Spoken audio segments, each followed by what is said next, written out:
Good morning, participants. So welcome back to the day 3, session 2. It's a time to introduce our speaker for session 2, Dr. Sahana D. Gowda, Professor and Head, Department of Computer Science and Engineering, BNM Institute of Technology, Bengaluru. Ma'am has completed her PhD in the Computer Science and Engineering discipline in the year 2009 from the University of Mysore, post-graduation from Bangalore University in the Computer Science and Engineering discipline, Bachelor of Engineering in the year 1999 from Kuvempu University in Computer Science and Engineering discipline. Ma'am's area of expertise is computer architecture, image processing, pattern recognition, computer vision, soft computing, and data mining. Ma'am has guided 2 PhD scholars already, and she is currently guiding 2 more PhD students. Ma'am's professional experiences from the year 2015, ma'am is heading the Department of Computer Science and Engineering as a head, professor and head, and ma'am has received the various awards like Accenture Star Achiever Award in the year 2019 from the Accenture Bengaluru, Dr. Abdul Kalam Lifetime Achievement National Award for remarkable achievements in the field of teaching, research and publication, International Institute for Social and Economic Reforms in the year 2017. Best Teacher Award, Department of Computer Science and Engineering, BNM Institute of Technology for 2 consecutive years, 2016 and 2017. Ma'am has various roles and responsibilities as a researcher, like Technical Advisory Committee member for the 5th International Conference on Multimedia Technology and Communication System at Malnad College of Engineering, Hassan, Session Chair for International Conference, Reviewer for 3rd International Conference on Emerging Research in Electronics, Computer Science Technology, Reviewer for 5th International Conference on Emerging Research in Computing, Information, Communication and Application, Honorary Chair at 6th International Conference on Signal and Image Processing, Reviewer for International Journal on Intelligent Automation and Soft Computing, and PhD Thesis Evaluator, Karpagam University, Coimbatore, Tamil Nadu, Reviewer for ICTACT Journal on Image and Video Processing, Global Impact Factor 2016, Doctoral Committee Member for Progress Evaluation of Research Scholars at PES College of Engineering, Mandya, PhD Thesis Evaluator at Griffith University, Australia, PhD Thesis Evaluator, University of Mysuru, Program Chair, International Conference on Signal and Image Processing at BNM Institute of Technology, Session Chair at 7th National Conference on Recent Trends in Computer Science and Engineering for faculties and PG students and workshop on RTI, SJBIT, Bengaluru, Reviewer for International Conference on Image Processing, invited as subject expert to deliver online courses on Digital Image Processing, VTU EduSat program, Reviewer for International Conference on Computer Vision, Graphics and Image Processing, invited as subject expert to deliver online course on Logic Design, VTU EduSat program, Reviewer for International Conference on Signal and Image Processing, Reviewer for IET Image Processing Journal.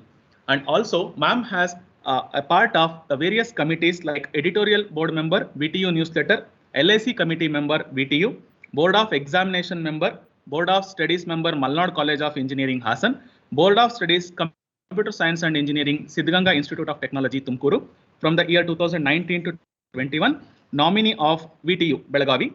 And ma'am has various publications in peer-reviewed journals, about 11 papers, and ma'am has published the various conference papers in around a peer-reviewed conference in 18, and ma'am has delivered 11 invited talks so far, and membership for professional bodies like ISTE and Computer Society of India. So under the supervision of a principal and co-investigator, government-funded projects like code generation for document images based on handwritten components, Sahana ma'am has received 9.9 lakhs funds from the Visvesvaraya Technological University. From the VGST also, ma'am has received the fund of 1,94,000 rupees. So for video analytics development system and development of efficient algorithms for surveillance and video analytics from the DST. So we are very happy to have you, ma'am. So hand it over to you. Thank you, Professor Manjunath. Good morning to all the participants here. That was an elaborate introduction. and it is a nice opportunity that I'm getting to present in this Atal Workshop Faculty Development Program. And when I see the title, it is really motivating. As it says, it is for the research and innovation that we have got to talk here. And when I heard that the past participants are assorted collections, there are some professors, doctorates, some research scholars, and it is very nice also to see that we are interacting with people around the globe. So my presentation here stands with elements of data and statistical analysis. I think the words are so common today, the words on my title, that when we say what is data, what is statistical analysis, what are these elements of data? Can data have the elements? So when I go with this, automatically the point what we start thinking is it the dimensions of the data that I would be talking about? Is it that the way the data looks that I would be talking about? What is it that we are talking about? In generic, when I say it is elements of the data, it is the view of the data that the person or the researchers looks into. It has to be for an application. So today, all of us disturbance. I request all the participants, please mute the phone. Please mute the mic.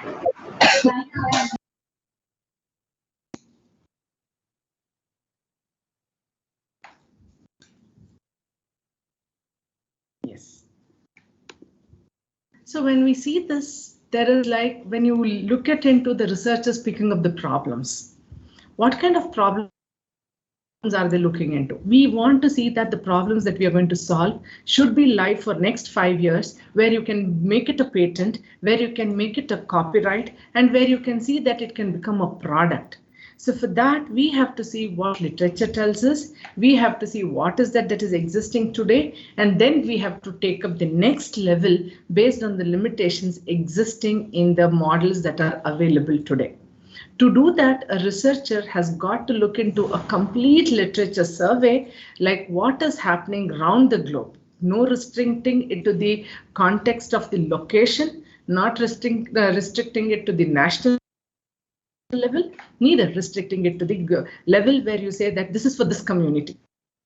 So everywhere around the globe, people are solving research problems at global level. And what we have got to do is it should be free of region context. It should not be binded by, I have looked into only this data. I have looked into only that data. Data doesn't have a tag or a label of anything as a pre.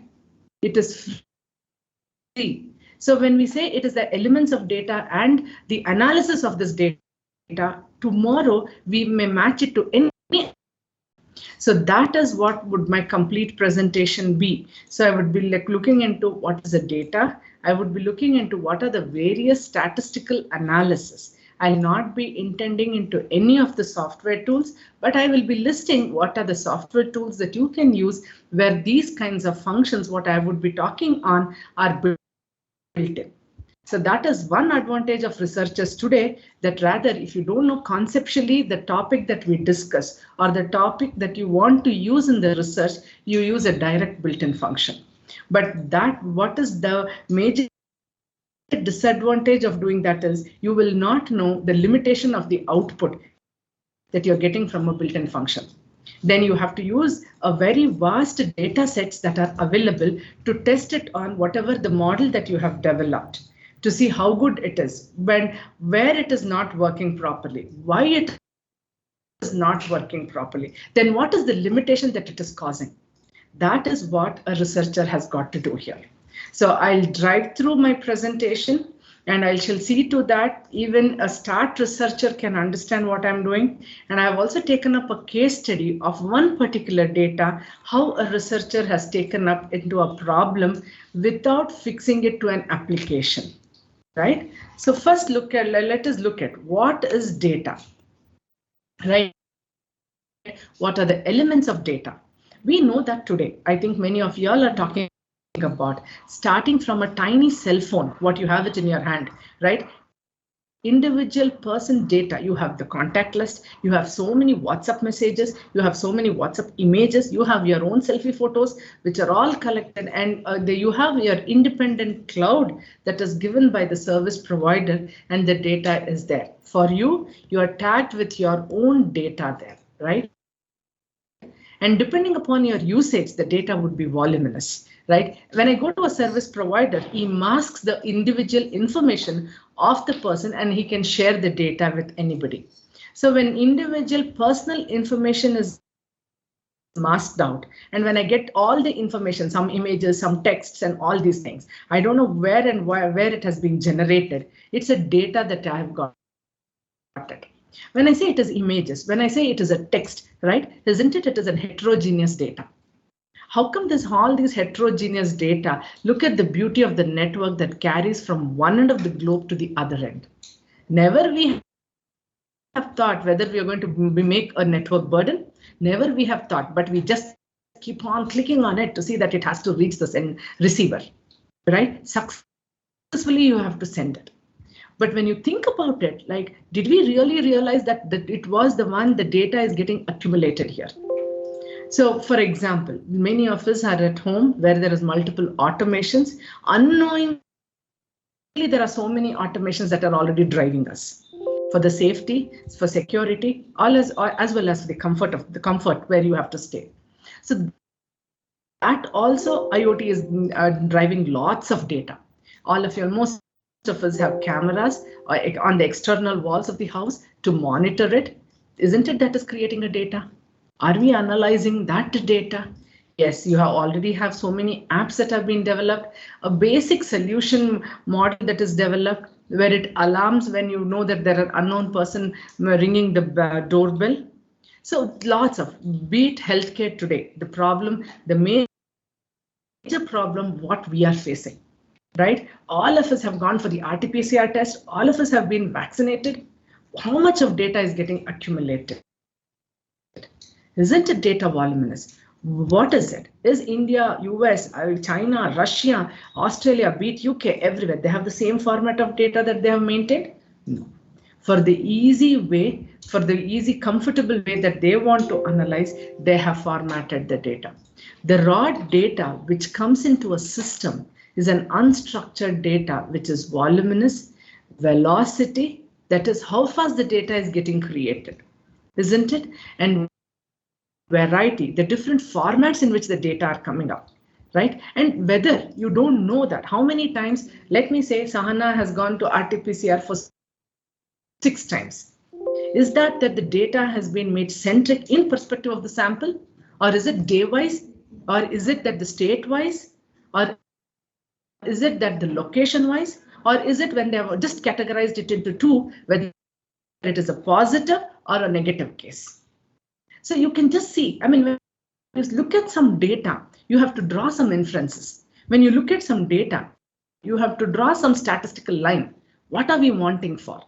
What is wanting is the problem. How you get it is the solution to the problem. That is what researcher has got to think. But when they say that we want this, you have to go back, see in the literature, what are the things that are being done, right? And then see what is the limitation of the existing model. If not, you start straight away using the model if the accuracy is as per the expectation, and start developing the model where it automatically works out. So this data complexity, right? I think all of us have heard about it, data interoperability problem, right? When we say data interoperability, when we transform the data from one of the ERP model to some model, is it operable, or have just again got to reformat the data for the convenience of the model that is already existing? All these are lots of issues that are existing in the data. But prior to that, the basic statistical analysis that we have got to do on data is what we have to understand. I'll bet, please stop using basic functions initially itself. Try to understand the mathematical models. Mathematicians were the ones who really brought in computer science or your algorithms into machines. So they were the builders of computer science, and we are the talking machines of mathematics. That is what is computer science basically. So what we have got to do is, when I say some model, let's say mean of the data, rather than just going, dragging and dropping a mean function, please understand what is mean. What exactly does it do? Conceptual understanding, not the mathematical function. When we see lots of mathematical function in a paper, you find it very difficult to present it. Why? We are not into it. We have not understood the interpretation of mathematics as which is giving a solution to the problem what we want. Any researcher would have built a mathematical model as a solution to the problem that is being defined here. Right? So getting into much more statistical analysis here. So before that, I just wanted to tell you the kinds of data sets that are available. So normally we say that there are two types of data sets. One is the real data set and one is the synthetic data set. So what are these real data set? The real data set are the data that is generated from the real scenarios that is existing in the society today. So you can see onto my left hand side, there is real data set, that is iris flower data set, Wisconsin breast cancer data set, wine data set. All these are data set that are natural, right? So when I say it is natural, that means they are physically occurred in the society or in the environment. So we know that there is an iris flower, and iris flower, there are 4 attributes, which you can see in the third column. It is the 4 attributes and there are 3 clusters. That means there are 3 types of iris flower, and to differentiate these 3 types, they have taken 4 attributes, that is sepal and petal. The way I'm describing this iris flower data set, any data set you get it, you should be able to tell what are the ways in which you have taken those features to describe this particular data set. So when I say there are 4 attributes, right, that is sepal length, sepal width, petal length and petal width. So they are the 4 features for every flower, which you can discriminate them into 3 classes, right? So you can see on the 4th column, they are the clusters that they're telling. This particular data set can be categorized into 3 clusters. Wisconsin has 2 classes or clusters. Wine data set has 3, and ionosphere has 2. LED display has 10. So like this. This is the real data sets that are available. There is something again called as synthetic data sets. So what are the synthetic data sets? The synthetic data sets are the man-generated or research scholar generated data sets, wherein it may contain the data where such data may not exist in a real scenario. So they are called as synthetic data set. They are all formulated to test on the model what they propose and identify what is the efficiency of that particular model. So as a researcher, your target is to see to that, looking at the problem in computer science, especially in an IT, when you're doing and research, you have to identify the problem statement. How can you identify the problem statement? By doing a thorough literature survey and telling that where every researcher would have said, this is the limitation, this is the limitation. Take that limitation as a problem statement. And once the problem statement is defined, you have to make sure that you are giving a solution in such a way that it will be a computationally low model. It should not be high because it takes more time, right? And it should also suffice, the efficacy of the model should be high, the accuracy rate. That is not the target. And if you have a buzzword, like I may use deep architectures, I may use that, then you can build a simple model. Why should that I go to a complex model? You should never make a solution complex. The solution should be as simple as it, so that the deployment of the solution in end product would be very easier. So, but the efficacy of the proposed model should be very high, the complexity should be very low, right? And it should work for multiple cases so that the failure cases will be low. Fine. So in this synthetic data sets, the non-occurrences, which really doesn't occur in the real scenarios, such kind of data is also being generated to test the model that you have proposed. So now when you pick up a problem, search for such standard real-time data sets as well as synthetic data sets for the model that you would propose. But end of the day, how do they say that this is a best model? Through the computational complexity, through solving many issues. That means you have resolved the constraints of it, and the efficacy of the model is very high. So these are the two types of data set any researchers should consider when they are taking up the research here. So basically, now I'm moving on to statistical analysis of the data. What do you mean by statistical analysis? As we have already said, that it is a voluminous data that it is getting generated. You may be wondering how come that there is a lot of huge text that has been put. I feel many of us have the habit of we start reading from the slides. I want you all to read this paragraph which I put on this particular slide. Right? So basically, when I say it is the data, we have already said it is so voluminous, voluminous everywhere, and it has various formats, it is coming in, the time that it is taking in 1 second. If I take 10,000 data set is being generated, do we have time to look into every value? No. What are we supposed to do? From this statistics, we have to make sure that we through a scientific method, we get an insight into the data. The very good example that I've taken about some 100 patients weight analysis.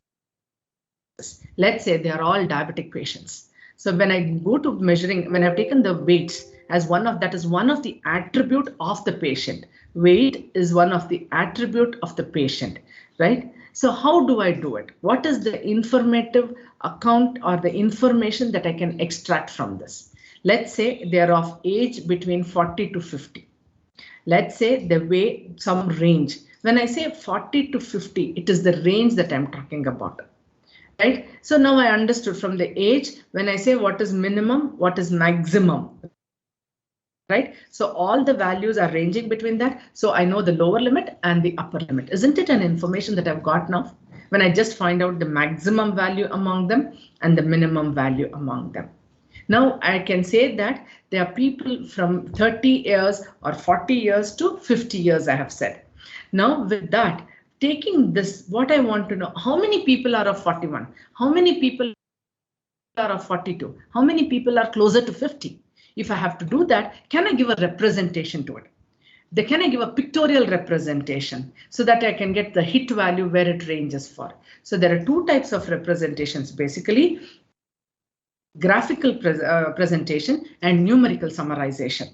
And once I give a graphical presentation and a numerical summarization, still I go looking into how big is the bar that has grown up in the graphical method.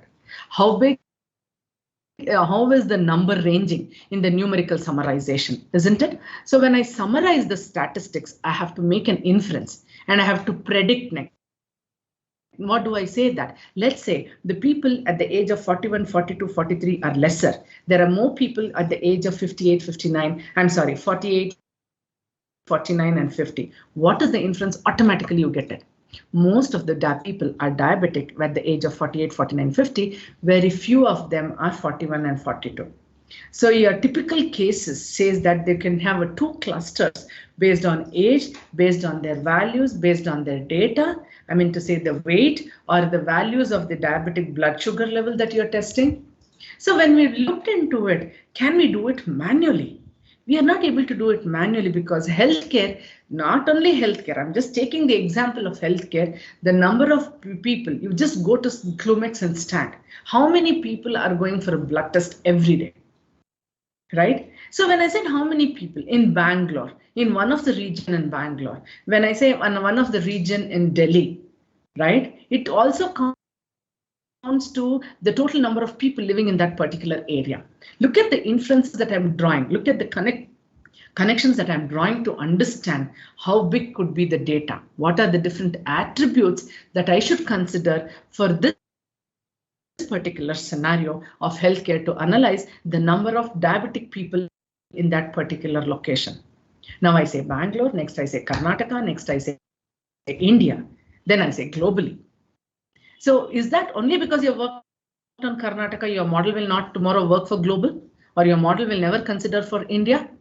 If you think that way I'm restricting it, it will never be a research. Any research problem that you take will never have a constraint of the data. you should make it free of context of data.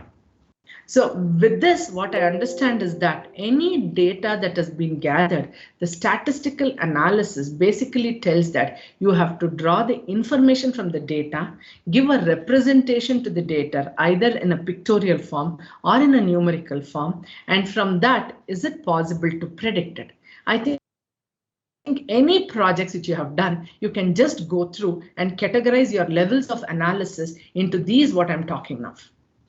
Right? So getting into much deeper about it, well, let's see what is the taxonomy of statistics.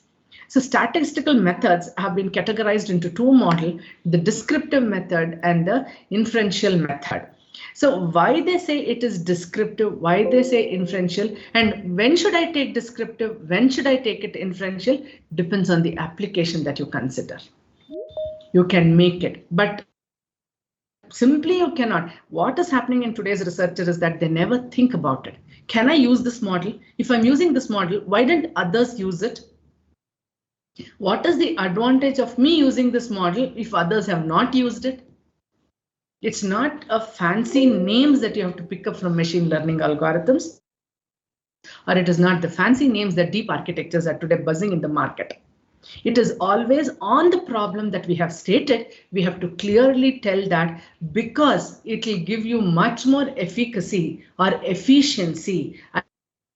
I'm using this particular model. Other various algorithms that was deployed by various researchers tell me that their efficiency has stopped at 85%.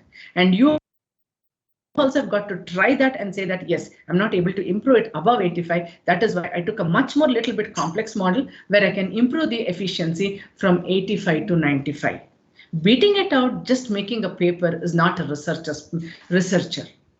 Beating it out, hitting the market and saying that, yes, see, this is the model better than what is existing yesterday.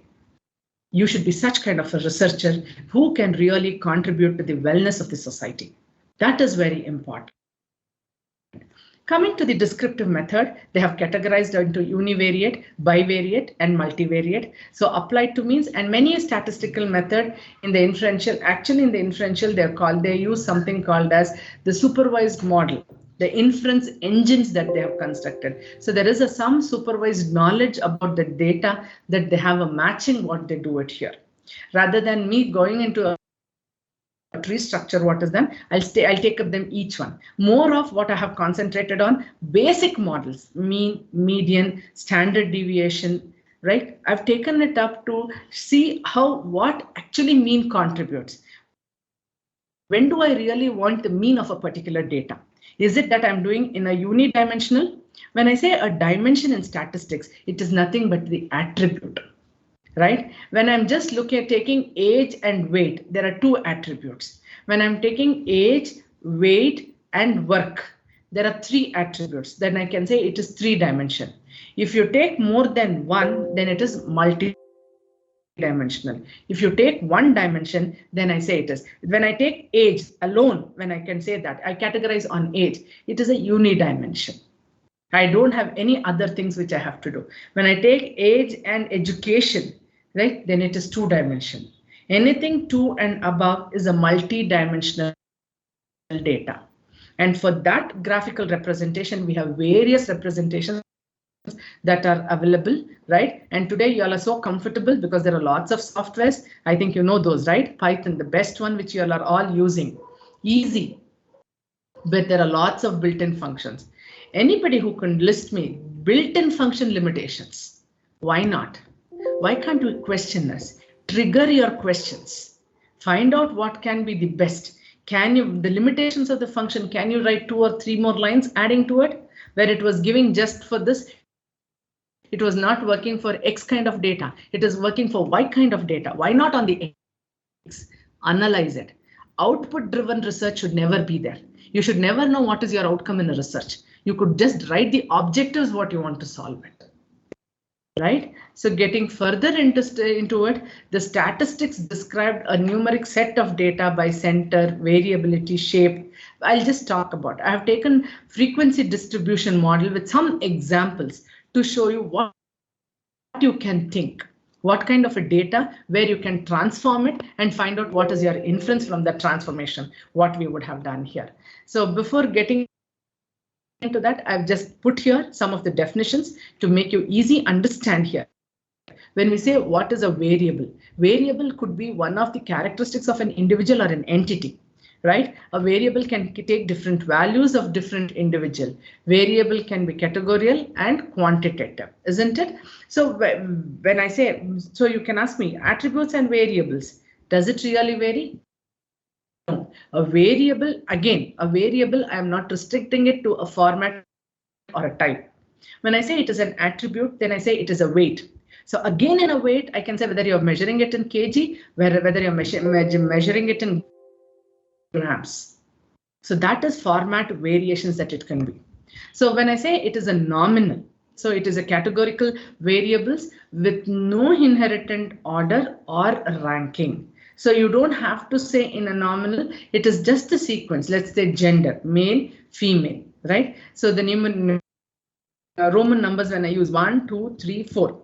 So operations can be applied on the nominal variables and it can be an enumeration. I mean to say that when I take it as a nominal, then it is a variable where it stands by itself.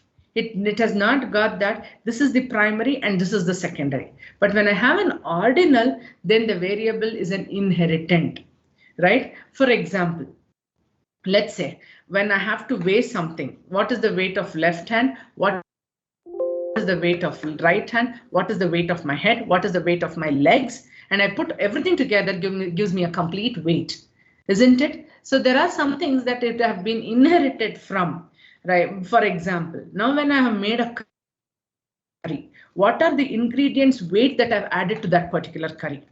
So that is ordinal. You know the recipe and then you have done it. Then there is something called as interval.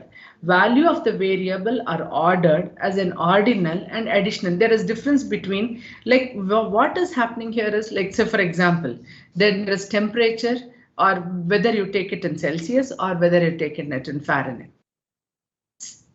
So the interval, what happens when I'm doing it in Celsius, when I'm doing it in Fahrenheit? You can see the difference in India, isn't it? And in US, wherever we go, there are so much metric variations, whatever we say here, right? So like that, any variable that you are defining has to fall into one of the categories, the way they look at, the way they look, and the ratio. Variables with all properties of interval plus an absolute and arbitrary 0 point.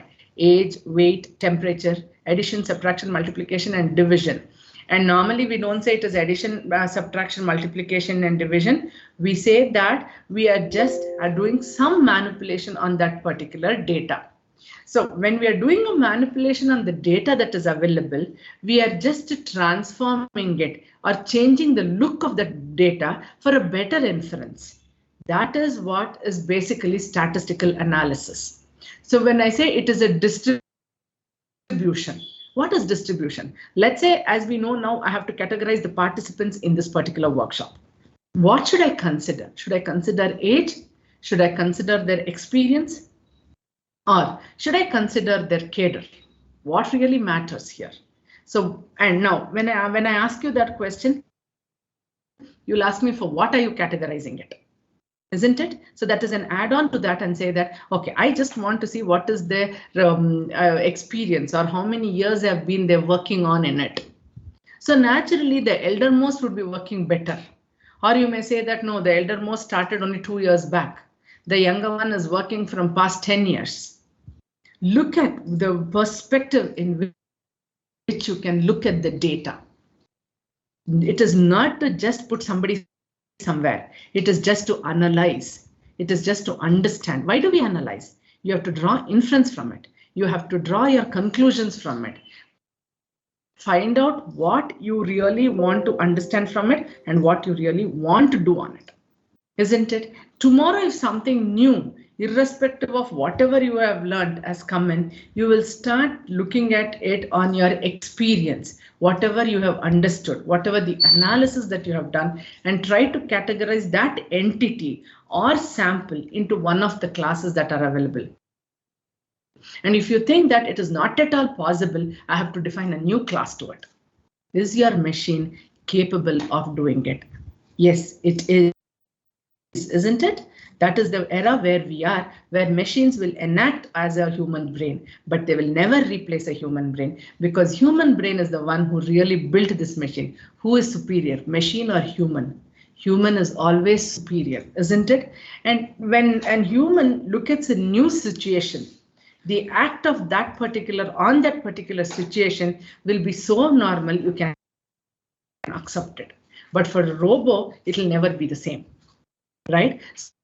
So robots and all which are defined. So that's the reason the day, I think you have heard about it, isn't it? Google just left it on, let the system learn the word the people talk over.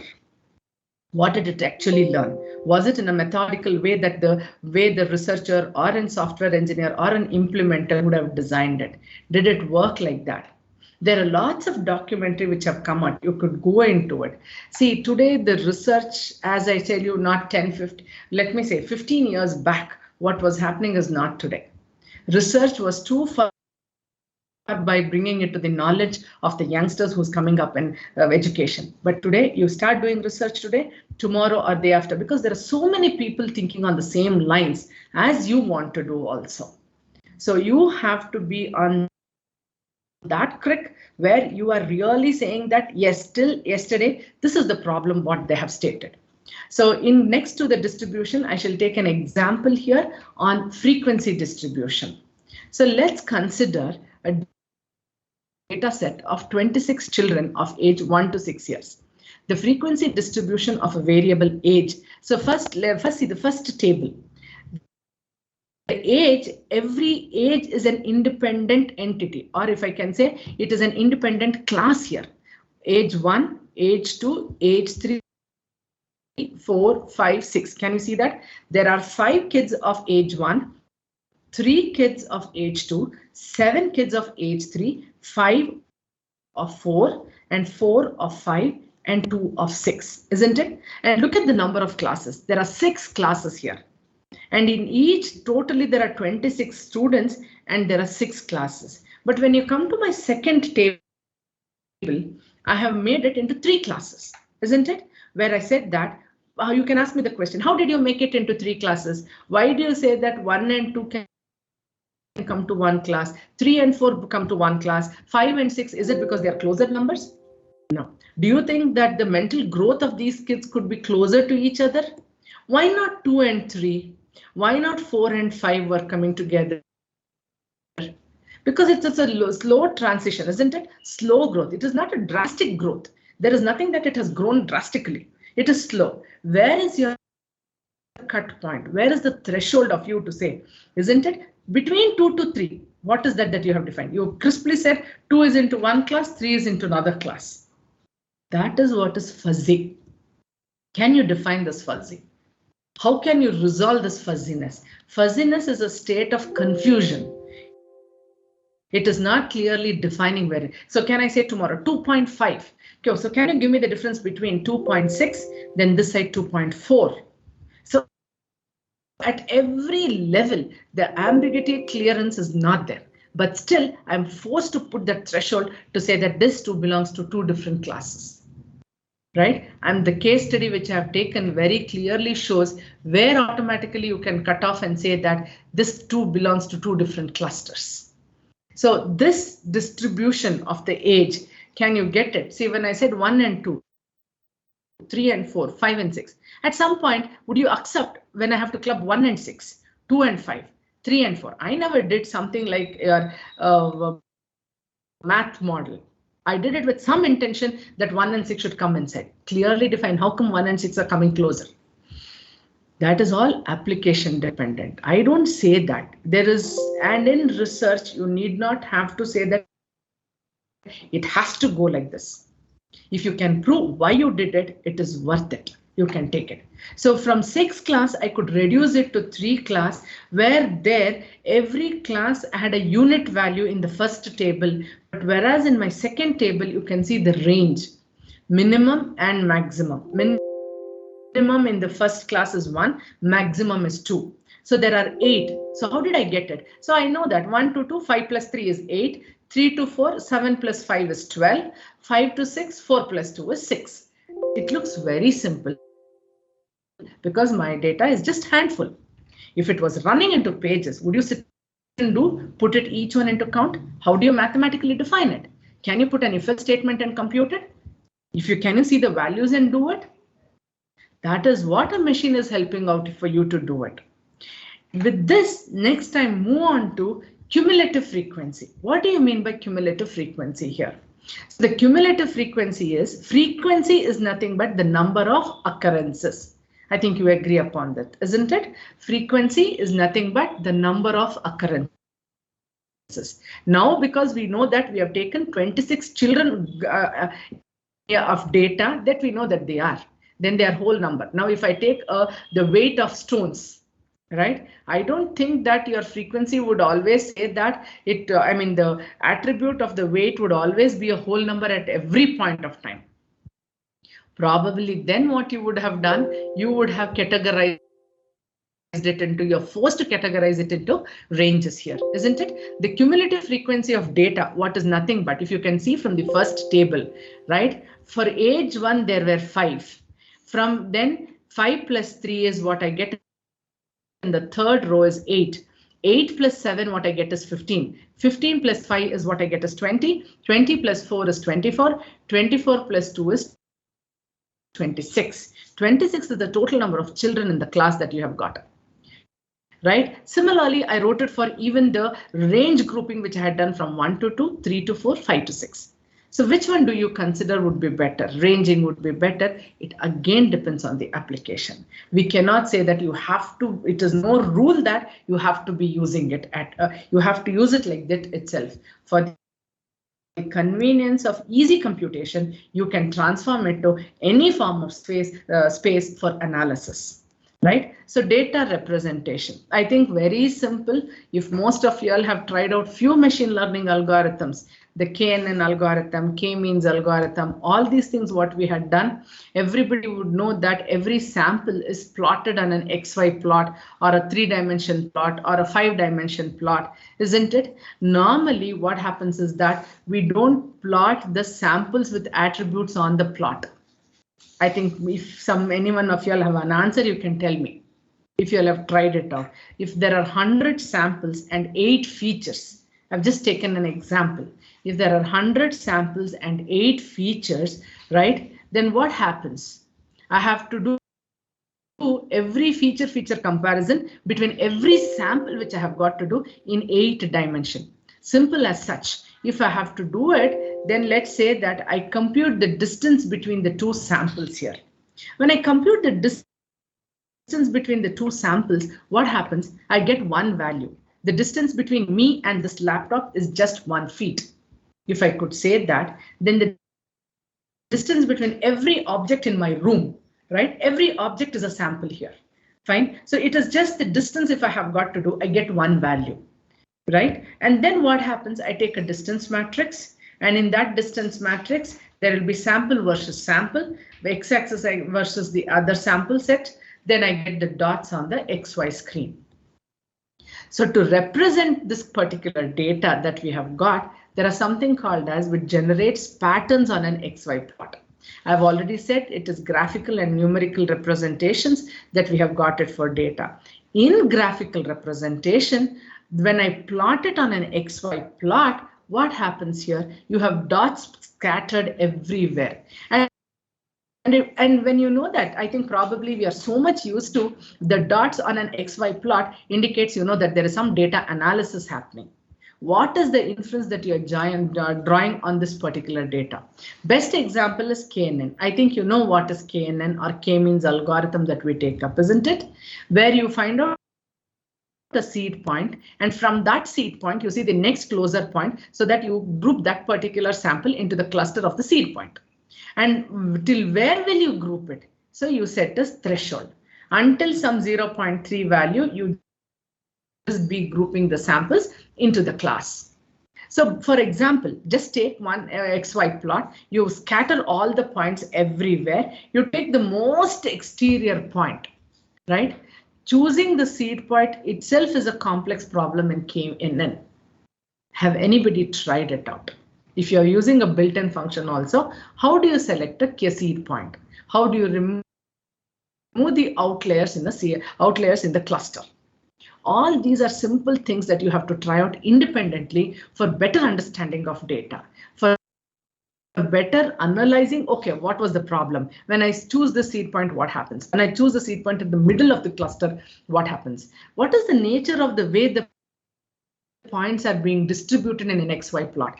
These are all really the triggering pictorial representations for you to pick up research. Right. So in graphical representations, the various bar diagrams, pie charts are some are used for categorical variables.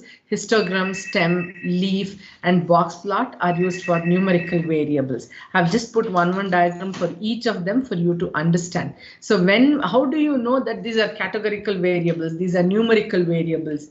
That you have to understand first. That is the way that you understand how the data is looking at. Right, so this is the bar diagram. I think all of you are very much aware about the bar charts we normally say, which you have used it in the Excel. Before getting into any algorithms of pictorial representation, be an expert in Excel. That will give you lots of means of understanding of interpreting the data in a graphical method. So this particular bar diagram here presents the counts of individual which has been categorized into 1, 2, 3. So treatment group, I've just taken one example over it. It has got nothing to do here. I've just taken one data set and have just plotted it out. So can you see that it is the treatment group? There are 3 groups, so you have got 3 bars there, right? And the number of subjects or the frequencies 15, 25, and 20. And then the portion that I've converted, total number of frequencies is 60. So what I'm doing it is how much percentage does it contribute? It is 15 by 60 is 0.25 multiplied by 100, it becomes 25. So I think you can see here. And normally when we say it is a portion, it is the normalization form. And this portion, the normalization form, normally helps the researcher to bring, let's say, there is the data set which is ranging from 100 to 1000. There is some data set ranging from 1 lakh to 10 lakhs. Now, when I look at the scales are different, isn't it? When I have to analyze both of them on a single plot, then you normalize both of them so that all the values will fall between 0, 1, 1. That is what we have called it portion here. Or we can use, they say it is normalized to 1. Then when it is normalized to values between 0 and 1. So now you don't have that range. Range is missed out, but the spread remains the same. So when you want to compare the spread of 2 classes, you normalize it, plot it on the same graph with different colors, and you can see that. Then you can see 2 classes predominantly seen as 2 different. There could be few samples which are overlapping also. But this is in hundreds to 1000 and that is in lakhs. But their action on that particular value is similar to that. It doesn't mean that there'll be 2 different classes only because there is a range variation. Now we have normalized it and you have brought it between 0 and 1 here. So this is a bar diagram. So next is pie chart. I think pie chart, probably you can just, we never went into analysis of all these things. So you can see even a pie chart representation what has been given. So here also I have normalized it, what we call it as portion, and you have a percentage. Percentage, I think all of us know we cannot exceed more than 100, isn't it? Yeah, this is a pie chart which we can do. And this is numerical variable. Histogram is a beautiful pictorial representation method that most of the researchers, when they want to assimilate voluminous data into a simple graph, that is nothing but histogram. Normally we call it as the frequency histogram. People have developed spatial histogram also, right? So frequency just tells you within this range how many values are there. So it is a pattern that can be described by its shape, center, and spread. So can you see here? the spread is this, the range that it is taking. This is the point where it is the higher maximum in the number of values within that particular bin that it considers here. I'll also go with some of the mathematical models to understand with this histogram. I've taken a much more detailed study on histogram in this particular presentation. Right? So then this is a box plot. Normally you can see in the stock markets and everywhere, they use this box plot to predict what is the next value, or there could be an increase or a dip depending upon the maximum, minimum value and the median that they consider. You can see, and if you want really from this particular presentation, you can tell me when is histogram best to be used, when is that box plot should be used, when is bar chart. See, when you can get a good analysis in a bar chart, you need not have to go to histogram. Because histogram is a buzzword, don't tell that you have used it, because simple way that you could have solved it using bar chart would have been best rather than coming into histogram. That is the reason I say in machine learning, the algorithms or the methods or the representations that are available, it's not the way that you, when you want it, you want to use it. It's on the computational complexity should be low, efficiency of the model should be high, and then only you can use this model. If you are not able to reach that efficiency that you want, then you go for a model where you can compromise on the computational complexity. Then numerical representation, very simple representations that I've given, and I've also taken an example here. This fundamental concept in summary statistics is that the central value of a set of observations and the extension to which the central value categorizes the whole set of data. So let's take the average distance from the mean. What do you mean by the mean? There are, let's say, three values. Let's say a set of class A that is has 30, 50, 70. So the mean is nothing but you just add all of them, take an average. So 50.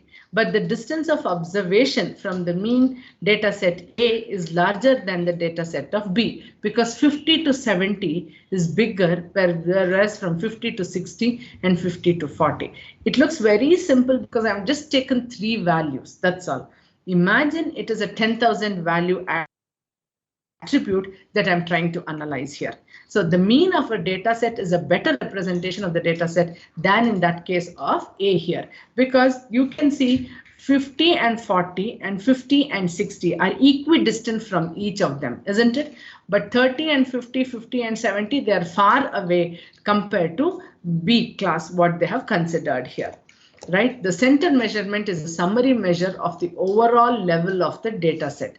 Commonly used methods are mean, median, mode, geometric mean. So you have to find out a center value and then see the spread of the existing samples around it. You can commonly use the mean, median, mode, and geometric mean here. So as I told here, so if somebody sees this particular equations, can you interpret it? Right? What are we trying to do here? We are just finding the center among the data that is existing in that particular attribute. And that center could be one of the value in that particular attribute. Do you all agree with me this? Yes. Or it could be some point between the two attributes, a new center point that can occur and tell us the distance of the center point to every sample that is existing also. So mean, as I've said here, it is nothing but add all the samples divided by n. So that can be given up by the summation. As you know that, you should be good in mathematics and you should be able to read it. So here I'm just adding the values of the attribute of all the samples dividing by the total number of samples. X subscript n says there are n number of samples in this particular data set. How many features? I have considered only for one attribute, that this is just for one variable. Just say weight, right? If I had to take it for n dimensions, then you will have it log x, y, z. There is 3 dimensions that we can consider here. So this is mean and this is a median. I think you all of you all know it. To find the median, we need to order the data set and then find the middle value. So can you see here, I have taken 9, 3, 6, 7, 5. So first I sort it out in the ascending order, 3, 5, 6, 7, 9. Now 2 the middle value. Middle value is 6. So what do I do? With every value, I'm going to take, first sort it out, the observation 9, 3, 6, 7, 5, 2. Then the median is the average of the two middle values from the sorted sequence. So what do I do? 5 plus 6 divided by 2. That is 5.5 is the median value. Mode, the value that is observed more frequently. The mode is undefined for sequences which no observations are repeated here.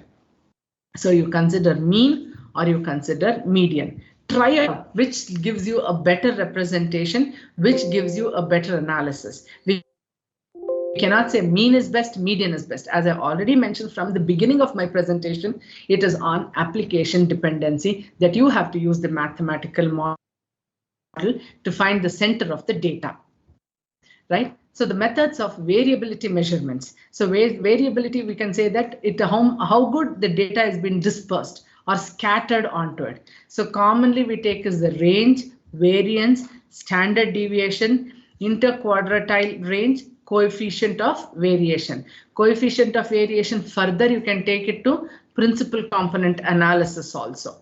So here basically when we say what is a range, it is the difference between the largest and the smallest in the observation. I think most of you all would have read this, but what I feel is you should take a data, you have a built-in function in Python, just put it onto it and you try to draw the mathematical lines on it and make sure that you have understood. Can you change little bit for its better appearance or better analysis? That is always good. Right, so the variance is the average of the squares of the deviations of the observation from their mean. So to calculate variance, we first calculate the mean and then we come to variance. So very simple to understand here. X bar is the mean. Do you remember when I said X bar is equal to x1 plus x2 up to xn by n, isn't it? So this is what is X bar. Every sample is subtracted by its mean. Why am I squaring here? There are samples which could be lower than mean, which creates me the negative value. That is why I'm just squaring it to truncate the negativity here. That really doesn't matter because I'm never talking about the magnitude or the direction of the data here. It is just a data set for me. So don't get worried. What happens if I get negative? Just square it. Squaring it, you would have increased the value of the attribute. You would not have done anything other than that. That's fine. You were in hundreds, you have moved into 10,000. That's it, isn't it? The transformation of this data into a higher value will never change its value, which will never change its position when I normalize it. So that is what is variance here. So that X bar, I'm taking every value, subtracting the mean and squaring over it. So all of the differences, I'm just summing it up, divided by n minus 1, what I'm doing. So this n minus 1, why did I do it? It is because of the total number of samples that I take it with the mean value that I'm subtracting it. Then I say it starts from indexing 0, then I set it to n minus 1. All these computations, mathematicians really spoke about the logic and they have derived it. Only as computer science engineers, we have got to interpret it for our convenience to show how the data looks and draw inference from that particular data. So standard deviation, it is the square root of the variance that we consider here, right? I have taken an example for it, right? And then this is quartiles. I think many of you all have worked on quartile. Have you heard about what is a quartile? Here the data is being divided into 4 regions. When I divide it into 4 quadrants, here they say it is regions, there we say it is 4 quadrants here. Normally when we draw the graph also, if you remember, we say is first quadrant, second. Why did we see them as a quadrants in a graph? Because each line, the x-axis and y-axis, intend to tell us whether they're on a positive side or on a negative side, isn't it? So when we are doing this, our observation is to see to that the cut points of these regions, like wherever I have done it, to see where exactly the data is falling here. So when I do n plus 1 divided by the 4th, where the q is the desired quartile and an n is the number of observations of the data. So Q1, Q2, Q3, Q4, you have lots of applications here. especially when you take this quadrant. For example, if many of you have worked on document image processing, basically there we look at into how exactly you see where exactly the content lies. If you are analyzing the roadmaps, also you can say whether it is north, south, east, west direction, map it onto the quadrants. These are some of the applications where this quadrant would be used also. So the methods of variability measurements, I think I don't want to get much more deeper into it. I can share the slides, you can work on them. There are lots of examples. I have just put 1 or 2 examples to show here how exactly does it work with the observation of data. So how that Q1 has got 11 data. How many values that Q2 has? How many values with quad is 4. So Q1, Q2, Q3, Q4. Within Q1, I want to go much more deeper in analysis, divide that again into 4 quadrants. So it becomes Q11, Q12, Q13, Q14. In the second quadrant, it would have become Q21, Q22, Q3. So the more you get deeper into it, you are localizing the location of the data. The lesser you get on the super spatial level, you are at the global analysis of particular data here.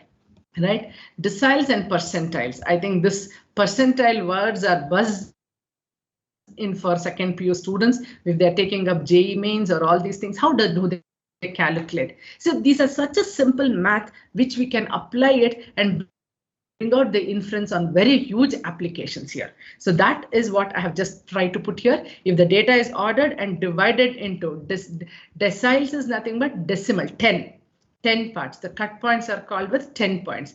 Percentile, it is divided into 100 parts. So in that, if you want to take the 50th one, 75th one, right? So that is the percentile that we take for the notation. And this is all that we say when I say 25th, then how many of the samples are there? How many of the samples are at 50th? How many of samples are there at 75th? So if there are no takers, then I increase my percentile. If there are more takers, then I reduce my percentile. Because I should not give it to beyond my limitations what I have it here. Coefficient of variation, the standard deviation of data divided by its mean is what is the coefficient of variation. See, the simple things are automated as functions. Excuse me, in some of the software, statistical softwares. So that is why I just wanted to list out this. So some of you can use this particular website also if you think you want to test on them. So that is the S+, R, MATLAB, Minitab, BMDP, Stata, SPSS. Actually, there is a very good on SPSS also, StatX, Exact, Statistica, and all these. I think you can just look into it. So with this particular basic knowledge, now I'll take you into a small case study. Basically, I have just 30 minutes to go. I mean, I have 1 hour to go. So I can just go in detail of understanding this particular case study in perspective of spatio-temporal data. So what do you really understand by spatio-temporal data? Why is the data called? I think many of you, when you started looking into data, right, there is one big taxonomy of data tree, which is available to most of the researchers, those who have done on big data analytics, basically. So the spatio-temporal data has 2 things here. One is spatial occurrence of the particular entity, and temporal is the time of occurrence of this particular entity. When I say it is an entity, entity is nothing but an instance here. So this case study, I've taken it, this was the work done by my second student, Dr. Bhargavi. The title of the thesis was Anomaly Detection in Moving Objects Through Spatio-Temporal Pattern Mining. This was a beautiful work that she just did it on the data. But before getting into the data, she started thinking of a problem on an application where there are many space shuttles running on, flying in the sky. So there could be one space shuttle which has come, which is an intruder, which has entered into the space unknowingly. How do you really identify that it is not a space shuttle that was released from my country? Because this was a HAL data which we had picked it up. So what we had to understand was that they were not interested because, you know, it is flying some thousands of miles away from the ground, we don't get the shape and pictures of that particular space shuttle to identify the difference among them. So it is all on the dots we identify and the nature of the behavior of the sample that we identify that it is not normal here. So when I had to transform the entity shape representation into just a dot, then what is that I have got to observe? Right? So the case study clearly said that you just take the location where the entity is available and the time in which it was doing. Let's assume that we are all trained and everybody are riding the bicycle. There is suddenly another person coming into it who is never trained. We have been so much trained, they say that you ride the bicycle 3 rounds, turn left. He wouldn't know that you have to turn left, you would have turned right. When I had to see that bicycle as a dot and I see the nature of position change in that particular bicycle, isn't it there is a variation? Isn't it there is a variation in the attributes that is counting to turn left and turn right? That is what she has called it as multi-dimensional disturbance. Is that possible? Removing of the context, not knowing whether it is a space shuttle or end of the day it is the seed of sheep that are going or some hen that is flying. I mean, they are sitting, whatever it is. When you just want to do is it is just an entity with representation and it does not have any of its geometrical characteristics to analyze. I've just got to take 2 things, the spatio and temporal, the act of the entity in that particular context.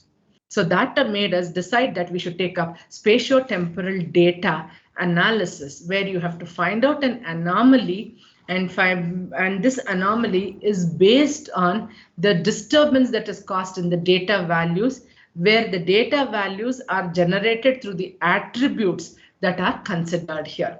So spatio-temporal data is normally from the instances that we draw, and it is always a continuous data. Because at time t1, t2, t3, how did you divide this time one? Is it in seconds? Is it in milliseconds? It depends on you, which format that you want to consider. It is on the instances. It is a continuous data. It is a multi-dimensional data because it is not just one attribute that we are considering. There are multiple attributes that we have considered, and it is a voluminous data because it is a continuous running data. I may be flying for 10 hours. I may be flying for 100 hours. I don't know what is happening. I may be observing a particular class of entities for 24/7. So attributes that I'm drawing is temporally affixing it. Time is also one of the constraints that I have taken it up here, right? So that made it spatio-temporal data. A very good example of spatio-temporal data, real data sets that are available are digital air data system, the videos, Caviar data set. I think most of them, it's a video sequence ground truth data set. So variable motion sensor data set and kinetic sensors data set that was considered for the study, because we had to patch it to the data set that we really wanted to. And at intermediate also, we have used lots of, initially the way I had categorized the real data sets and the synthetic data set which you had seen, those data sets also were done here. So it sometimes what happens, the supervised knowledge is that the transformation of real instances into dots. That is the supervised knowledge we had. So it is application independent development what we had to do here also. So for that particular, the problem what was defined says that how will you find out the disturbance in the data? That is a continuous running data.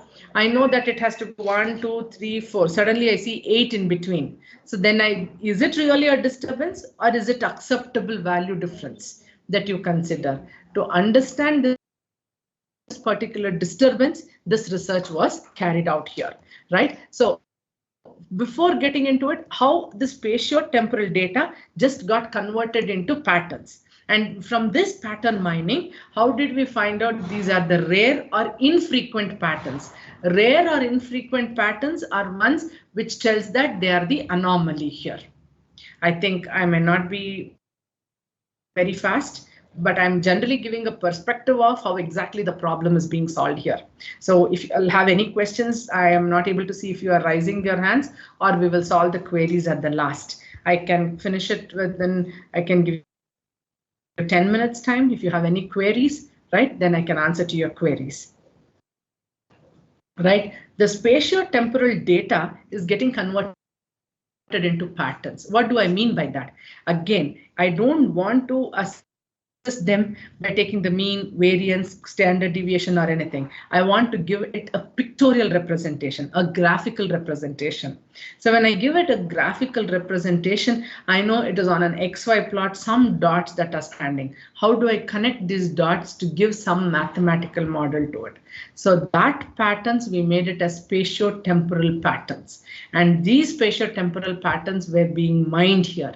And our aim was to mine for frequent and rare patterns. And these infrequent and rare patterns are the anomalies that was really getting introduced into the normal running of any particular applications. This is totally independent of any application, but keeping in mind few of the applications, we were successful in getting this, right? So the need of the system, what exactly is need is you have to identify multi-dimensional disturbances as anomaly, which is independent of context. When I say independent of context, it is nothing but independent of application. Mining infrequent or rare patterns based on the occurrences of multiple dimensional disturbance. How do you identify that this pattern is abnormal? It is not the normal pattern which has been developed here. So understand, and upon that, this pattern got generated not drastically. If it was drastically, it would have been very easy to identify, but it is gradual in its nature. Probably at T1 and T2, when I see there is not much disturbance. But when I go to T2 and T3 also, there is no much disturbance. But when I look at T3 and T1, there is lot of disturbance here.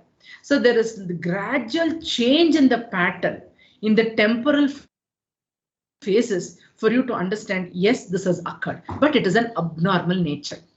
See the beauty of transforming the data into patterns and patterns occurrences and how these patterns got evolved. So at what level would have the work been in generating this particular data here? So for this, the proposed solution was that the architecture proposed clusters. So it was clustering the instances in a particular temporal time. And each cluster was generated a pattern. So we generated a pattern for a cluster, and from that pattern, few knowledge was extracted. And the inference was drawn from this particular knowledge to alarm the anomaly. So this is the solution. So initially there were four, the work was divided into four categories, right? Determination of true clusters at the temporal phase, pattern generation for clusters at a temporal phase, knowledge discovery from patterns for creation of knowledge base at a temporal phase, inference from characteristic evaluation of patterns over temporal phases to alarm abnormalities or anomalies. So this was how the solution was being proposed, and it was independent of the context what we have considered here. Right, I'll not get into much of what was the methodology. If you want, I can just mention is that to determine the true clusters at temporal phase, we had adopted hierarchical agglomerative clustering methodology because there was no supervised knowledge about the sample data that was done, and agglomerative clustering methodology was applied on assuming every sample to be the cluster. It is a bottom-up approach basically. So when I go to the bottom-up approach, initially every sample is treated as a cluster, and depending on the distance matrix that was computed, they were getting grouped by each other. And that grouping, we had a dynamic cutoff that was defined, and that led us to a very good publication in pattern recognition letters.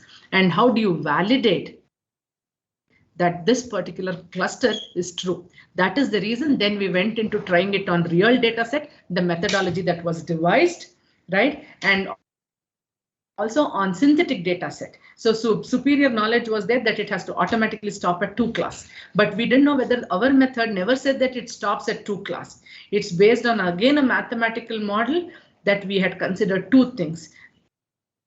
The distance among the samples within the cluster and the distance among the sample between the clusters. So what that cohesiveness really held them together. What was that difference which led them into two clusters, which automatically led us to set the threshold? So that threshold setting was also dynamic. It was never static or never not predefined here. So that made us to come up with identifying whether the clustering was true. And when we said that for Iris, it was giving us 3 clusters, then how it was automatically done. And this was a beautiful method with efficiency around 98%, efficiency in identifying the true cluster. Actually, what is it and actually what we are getting? Actually, there are some failures also. The reason was the limitation that we had set it was it has to give minimum 2 clusters. So wherever there was 1 cluster, it automatically would have cut off at 2 clusters. That was the limitation of this method that was proposed. So when I had got 1 cluster, can you see the image which I have posted here? There are 3 classes here, or I can say 3 clusters: blue, red, and green, right? So after getting the clusters, again, it was on a graphical representation. It was just the dots on an XY plot. How could I infer that this particular dots would come into a single representation? We transformed the cluster of dots into a best fit regression line by constructing the frequency histogram, cumulative histogram, and the peak of the histogram, and just did a best fit line y is equal to mx plus c. Right? So that made a single line. A line was represented for every cluster. That line itself was a pattern here. I have taken deep into it. So assimilation of distances in a cluster by histogram encompasses distance into 10 normalized bins, each bin encompassing the number of distances that we consider here.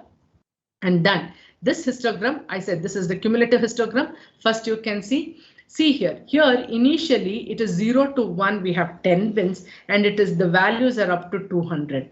Then we normalized it, both the x-axis and the y-axis both are being normalized in the cumulative histogram. And then we have taken the center points or the cut points of every bar in the histogram here, and we have a plot. I'll just show. This is what we did. This is what I was taking. You just take the peak points of every histogram and do a best fit line y is equal to mx plus c, where c is, tells you the intercept and mx is talking about the slope of that particular line. Depending on the nature of the midpoints of a cumulative histogram, this line was getting constructed, and the pattern that we generated is a line. So you can only measure 2 things. One is the intercept and another one is a slope. So how did we do was that when we said it was an intercept, it was talking about the density of the cluster. Slope was talking about the spread of the cluster. Am I clear? We interpreted intercept of the line as the density. When I say density, it is the number of samples within the cluster.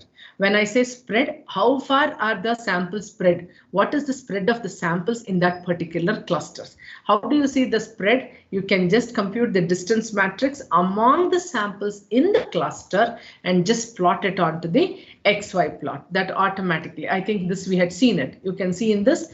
Can you see here? The spread of green is much more than the spread of blue. The spread of blue is much more compared. Red has a lesser spread here. So that spread is what we had interpreted using slope. So that is nothing but the width. Density is the number of samples within that particular cluster or the distances. Naturally, more the number of samples, more the distances, what we get here. So intercept and slope. Slope as spread and intercept as density was considered for interpreting or gaining the knowledge on the pattern which was generated for every cluster. So initially we identified the true cluster, and the clusters were given a representation as straight line. I mean, as line. It's just not a straight line. We have to just say it is a line, and the slope and intercept of the line was interpreted as spread and density of the cluster. Depending on the spread and density, we started telling that whether the data is normal or abnormal here. So spread has been categorized into three. That is the small spread, moderate spread, and large spread. Density has been categorized into high density, moderate density, and low density. So any pattern of a cluster would be of two, one of the spread and one of the density combinations. So that, along with which there was something called as error estimation that we had to do. An error generated by a regression line for clustered instances always ranges between 0 to 0.2 for any type of clusters.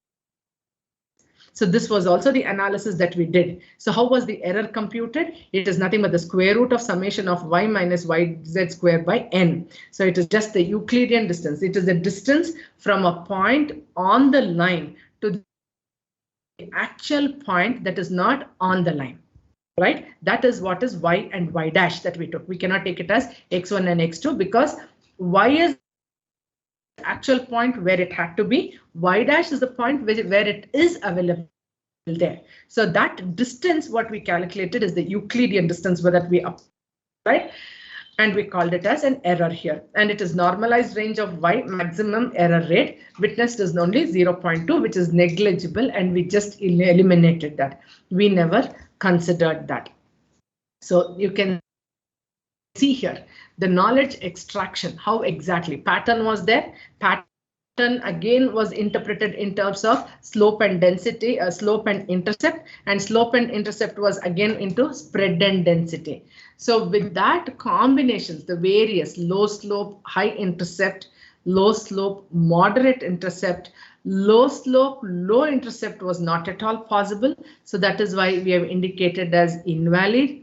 Moderate slope, high intercept, moderate slope, moderate intercept, moderate slope, low intercept. I think probably first time hearing, it is very difficult to understand what we are telling. Only thing is because we have been running this model for multiple reasons, I'm able to convey this. But if you get into deeper of understanding it, this is a very good model for interpreting the data in the form of patterns and extracting the knowledge from this pattern to analyze or infer what is really happening in that particular data here. So high slope, high intercept, high slope, moderate intercept, and high slope, low intercept. So these are the knowledge extractions that we did on that particular range of values for slope and intercept of the line that was constructed on a cumulative histogram here, right? Okay, so I just stopped it, but I could have taken it further for applications that we have run.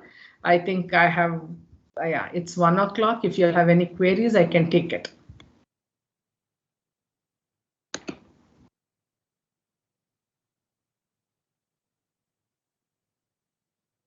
Manjunath sir.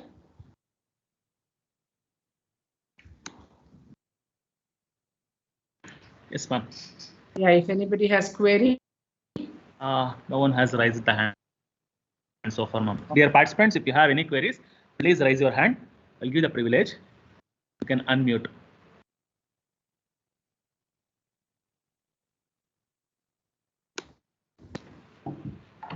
Dear participants, if you have any queries, please raise your hand.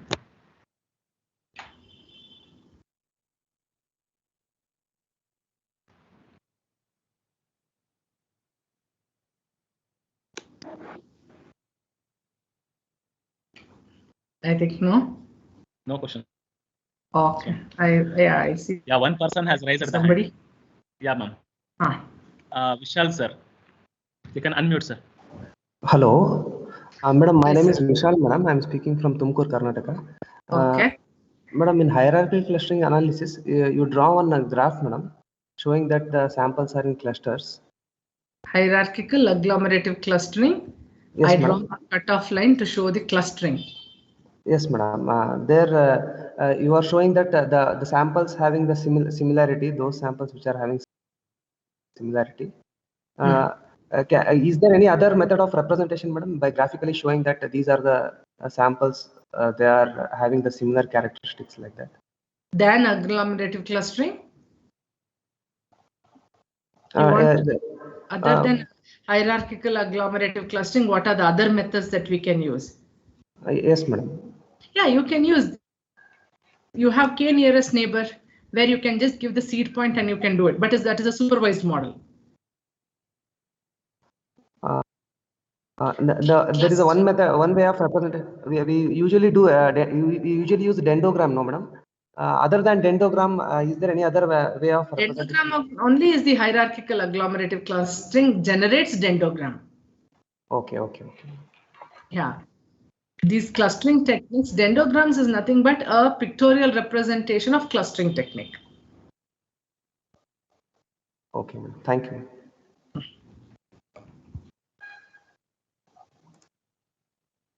If any other participants has any questions?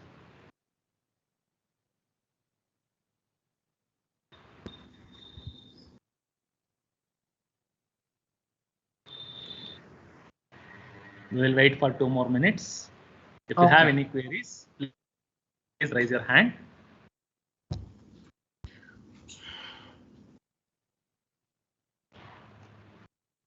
I think I was continuously going. We could have asked them to ask the questions intermediate also. Yeah, maybe.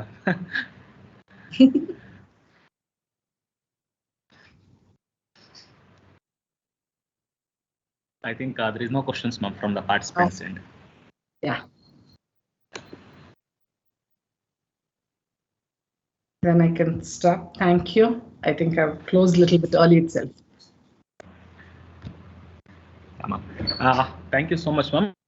Yeah. Thank you for delivering such a wonderful information regarding elements of data and statistical analysis. Thank you so much, ma'am. On behalf of the Department of Information Science and Engineering, so we would like to thank you, ma'am. Thank you. Thank you.